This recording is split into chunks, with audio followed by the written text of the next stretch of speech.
بسم اللہ الرحمن الرحیم۔ السلام علیکم ورحمۃ اللہ وبرکاتہ۔ میں شہر کے ایک بڑے ہسپتال میں نرس تھی۔ 6 ماہ سے اس ہسپتال کے مینٹل وارڈ میں ایک لڑکی زیر علاج تھی جو کہ بہت ہی خوبصورت اور نوجوان تھی، مگر اس کی ذہنی حالت بہت خراب تھی۔ میں جب اسے دیکھتی مجھے اس پر بہت ترس آتا۔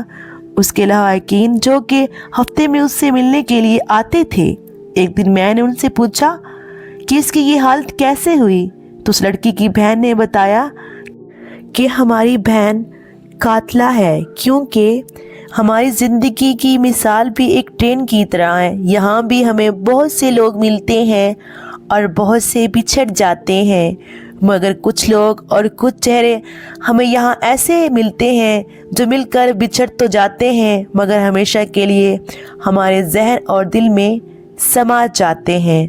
آج میں آپ کو ایسی ہی ایک لڑکی کی کہانی سنانے جا رہی ہوں۔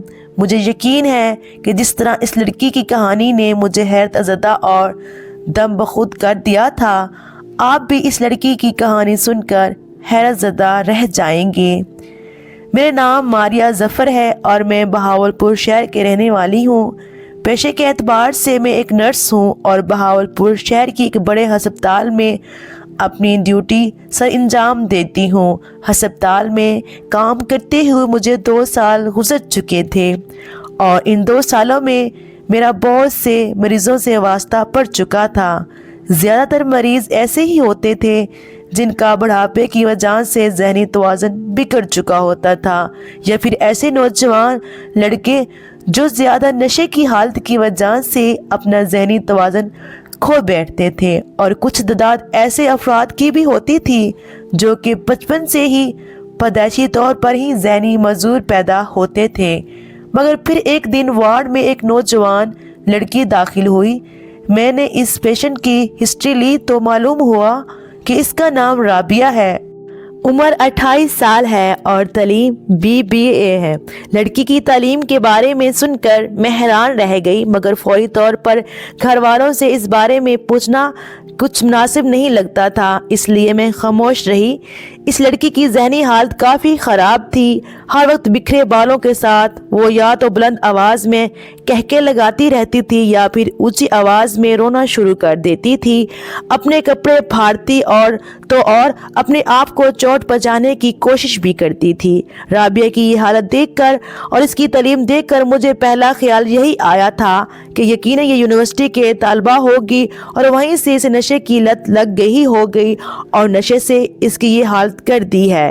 اس کا علاج شروع ہو چکا تھا اور اسے وارڈ میں داخل کر لیا گیا تھا۔ گھر والوں میں سے صرف ایک فرد کو وہاں ٹھہرنے کی اجازت تھی اور رات کو اسے بھی گھر بھیج دیا جاتا تھا، کیونکہ مینٹل وارڈ کے مریضوں کے تمام ذمہ داریاں سٹاف پر ہی تھیں۔ ان کو کھانا کھلانا اور دوا کھلانا بھی۔ ایسے مریضوں کی دوا میں نیند کی تو زیادہ تر شامل رکھی جاتی تھی تاکہ وہ سکون سے سوئیں اور ان کے دماغ کو زیادہ سے زیادہ آرام مل سکے۔ اس لیے وارڈ میں داخل ہونے کے بعد وہ لڑکی زیادہ تر سوئی ہی رہتی تھی، لیکن جیسے ہی اس کی آنکھ کھلتی وہ پھر سے چیخنا چلانا شروع کر دیتی تھی۔ اس لڑکی رابعہ کو وارڈ میں داخل ہوتے ہوئے تقریباً 2 ہفتے گزر چکے تھے۔ وارڈ میں بہت رش ہونے کی وجہ سے میں نے اس کے گھر والوں کو روزانہ آنے سے منع کر دیا تھا اور انہیں کہا تھا کہ آپ 2-3 دن کے بعد آ کر مریض سے مل لیا کریں، کیونکہ ان کا ٹوٹل خیال تو ہم نے ہی رکھنا ہوتا ہے۔ آپ کا فون نمبر ہمارے پاس ہے، اگر خدا نہ خواستہ کوئی ایمرجنسی کی صورتحال پیش آ گئی تو میں آپ کو کال کر کے بتا دوں گی۔ اس لیے میرے کہنے پر ہی رابعہ کے گھر والے اب 2-3 دن بعد اس سے ملنے کے لیے آتے تھے۔ اس بار جب رابعہ کے گھر والے اس سے ملنے کے لیے آئے تو آنے والوں میں ایک لڑکی بھی تھی جو کہ شکل و صورت سے رابعہ کی ہی بہن لگ رہی تھی۔ میں نے اس سے پوچھ بھی لیا کہ کیا آپ رابعہ کی بہن ہیں، تو اس نے افسردگی سے سر ہلا دیا۔ میں نے اسے کہا کہ اگر آپ برا نہ منائیں تو کیا میں آپ سے ایک سوال کر سکتی ہوں؟ وہ کہنے لگی ہاں کیوں نہیں۔ تو میں نے کہا کہ رابعہ کی یہ حالت کس کی وجہ سے ہوئی ہے؟ تو وہ لڑکی خاموش نظروں سے رابعہ کی طرف دیکھتے ہوئے کہنے لگی۔ اس کی آنکھیں آنسوؤں سے بھر گئیں۔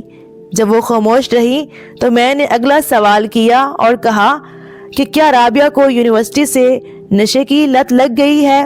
میں نے یہ اندازہ اس لیے لگایا ہے کیونکہ یہاں زیادہ تر تعداد ایسے ہی مریضوں کی ہے۔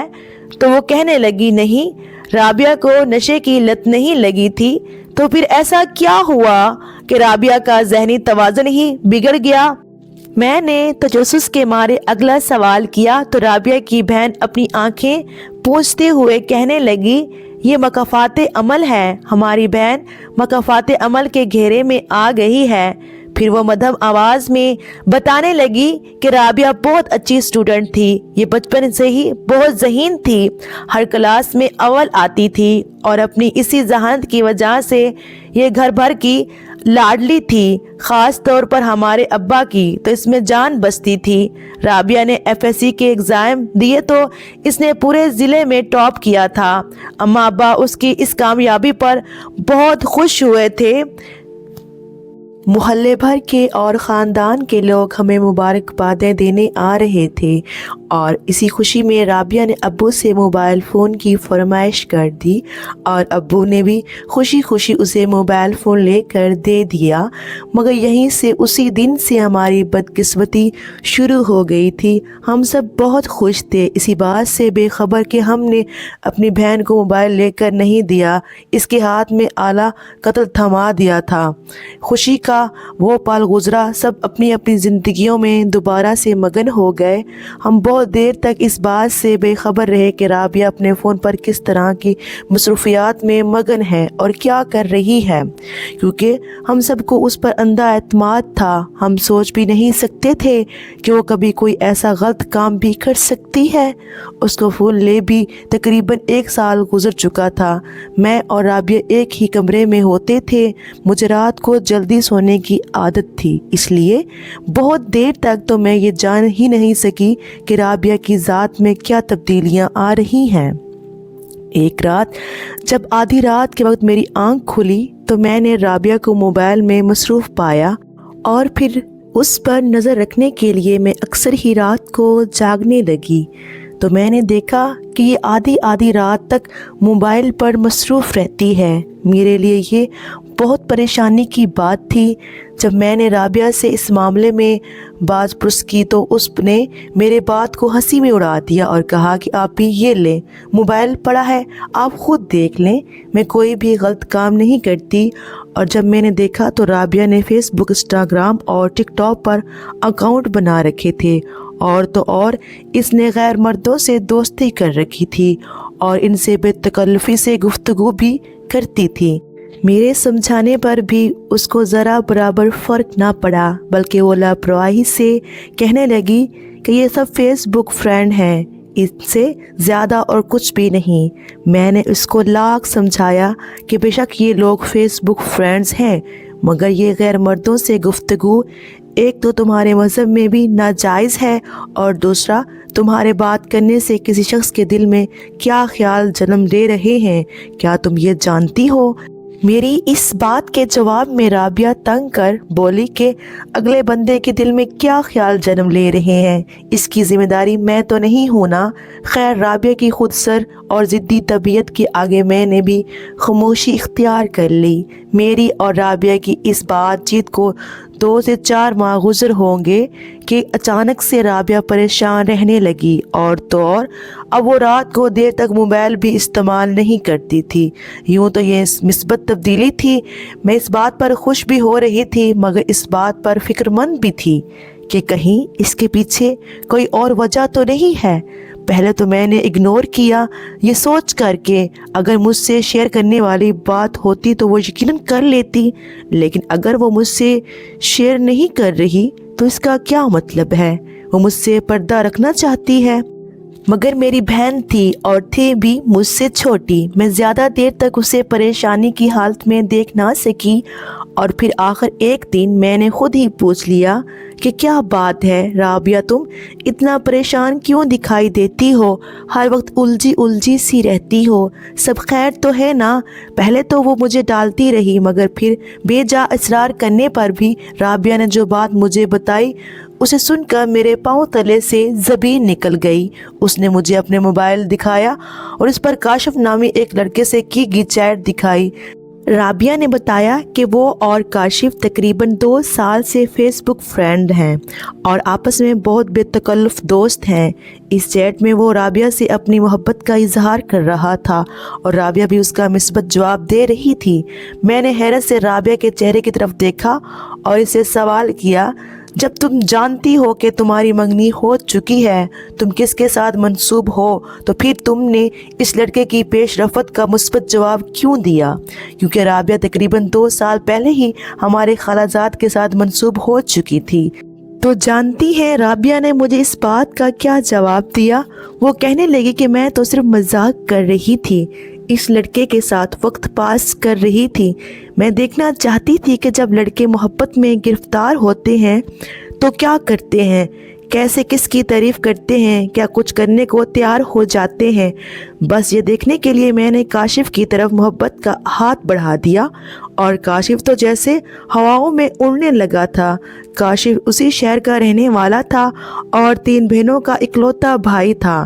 رابعہ نے اسے کہا کہ تم اپنی تعلیم مکمل کرو اور کوئی اچھی سی نوکری تلاش کر لو اور پھر ہمارے گھر رشتہ بھیجنا، میں اپنے ماں باپ کو راضی کر لوں گی۔ دوسری طرف کاشف وہ دن رات محنت کر رہا تھا۔ اس نے اپنی تعلیم مکمل کرنے کے بعد مختلف جگہ پر اچھی نوکری کے لیے اپلائی کر رکھا تھا اور اس نے اپنی ماں کو اپنی پھپھو زاد سے رشتہ طے کرنے سے بھی صاف انکار کر دیا تھا۔ فیس بک کی چیٹ میں ہی اس نے بتایا کہ ان کے گھر میں اس بات پر بہت بڑا ہنگامہ ہوا ہے کیونکہ کاشف کے ماں باپ اس کے پھپھو کو انکار نہیں کرنا چاہتے تھے، مگر کاشف کی ضد کے آگے وہ بے بس ہو گئے اور انہوں نے اس رشتے سے انکار کر دیا، جس پر ان کی خاندان میں دراڑ پڑ گئی۔ تقریباً 2 سے 3 ماہ کی کوشش کے بعد کاشف کو ایک اچھی کمپنی میں جاب بھی مل گئی۔ اب کاشف رابعہ سے یہ پوچھنے لگا کہ وہ کب رشتہ لے کر آئے اس کے گھر۔ اب رابعہ پریشانی کا شکار تھی، مزید اس بات کو ٹال بھی نہیں سکتی تھی اور چھپا بھی نہیں سکتی تھی۔ آخرکار اسے کاشف کو یہ حقیقت بتانے ہی پڑی کہ وہ تو پہلے ہی سے منگنی شدہ ہے، وہ 2 سال سے اپنے خالہ زاد کے ساتھ منسوب ہے۔ رابعہ کی یہ بات سن کر کاشف دنگ رہ گیا۔ اسے یقین ہی نہیں آ رہا تھا کہ 2 سے 2.5 سال تک رابعہ اس کے جذبات کے ساتھ کھیلتی رہی۔ رابعہ نے اس کی محبت کو کھلونا بنا دیا۔ سب کچھ جانتے بوجھتے ہوئے بھی رابعہ اس کے ساتھ کھلواڑ کرتی رہی۔ وہ شخص یہ صدمہ برداشت ہی نہیں کر پایا۔ رابعہ کی اس حقیقت بتانے پر وہ اس قدر ٹوٹ چکا تھا اور دل برداشت ہو چکا تھا کہ اس نے رابعہ کو آخری میسج یہ کیا کہ اگر یہ حقیقت ہوئی تو میں خودکشی کر لوں گا۔ جس بات چیت کو رابعہ نے مذاق ہی مذاق میں شروع کیا تھا اور جس محبت کو رابعہ کھیل سمجھ رہی تھی، اس نے یہ سمجھ کے وہ انکار کرے گی 2-4 دن رو پیٹ کر کاشف اپنی راہ ہو جائے گا اور وہ اپنی راہ ہو جائے گی، مگر ایسا نہیں ہوا۔ جانتی ہیں کیا ہوا؟ رابعہ کی بہن نے کچھ پار رک کر مجھ سے سوال کیا کہ میں جو سانس روکے حیرت زدہ آنکھیں کھولے یہ کہانی سن رہی تھی۔ میں نے اس سے پوچھا کیا ہوا تھا، کیا اس لڑکے نے واقعی خودکشی کر لی تھی؟ رابعہ کی بہن نے افسردگی سے اپنا سر کو جھکا دیا اور کہنے لگی ہاں، اس لڑکے نے واقعی خودکشی کر لی۔ رابعہ جواب تک اس بات کا مذاق سمجھ رہی تھی، اب اس کے پیروں تلے زمین نکل گئی تھی۔ 3 بہنوں کے اکلوتے بھائی نے رابعہ کی خاطر خودکشی کر لی۔ وہ لڑکا جس پر اس کی ماں باپ نے امیدیں باندھی ہوئی تھی، وہ بہنیں جو اپنے بھائی کے جوان ہونے کا انتظار کر رہی تھی، وہ سب دھاڑے مار مار کر بین کر رہے تھے اور سب رابعہ کو بددعائیں دے رہی تھیں کیونکہ کاشف کسی لڑکی سے محبت کرتا ہے۔ اس کے گھر میں سبھی یہ بات جانتے تھے کیونکہ وہ اپنی پھپھو کی بیٹی کے رشتے کے لیے انکار کر چکا تھا، تبھی اس نے اپنے گھر میں بتا دیا تھا کہ وہ ایک لڑکی سے محبت کرتا ہے اور اسی سے شادی کرے گا۔